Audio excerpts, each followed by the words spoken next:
Nasungkit ng Port Management Office Mindoro ang titulong Best Arc sa isang Santa Cruzan na inorganisa ng lokal na pamahalaan ng Oriental Mindoro.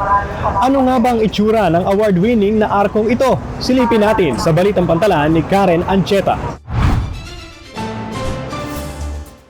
Napabalot ng iba't ibang klase ng mga bulaklak at matitingkad na mga kulay ang arkong ito ng Port Management Office Mindoro na kanilang ipinarada sa ginanap na Oriental Mindoro Pandanguita Grand Santa Cruzan.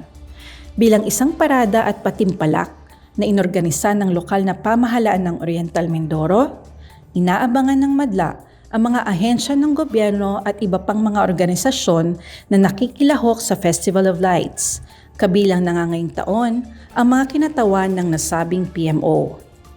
Dahil sa pambihirang itsura ng arko ng PMO Mindoro, ay nasungkit nito ang unang papremyo. Ginanapan ng empleyado ng PPA ang karakter ng Rosa Mystica na siyang sumisimbolo sa kagandahan, kabutihan at papel ni Birheng Maria sa simbahan.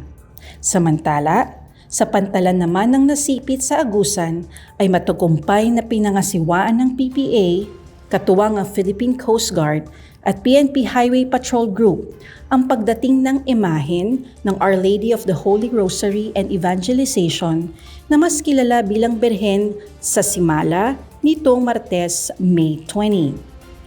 Mula Sibonga, Cebu, ang imahen na sinamahan na humigit kumulang 120 mga miyembro ng Simala Pilgrimage Team. Mainit itong sinalubong ng mga mananampalataya mula sa St. Michael the Archangel Cathedral Parish sa Agusan del Sur.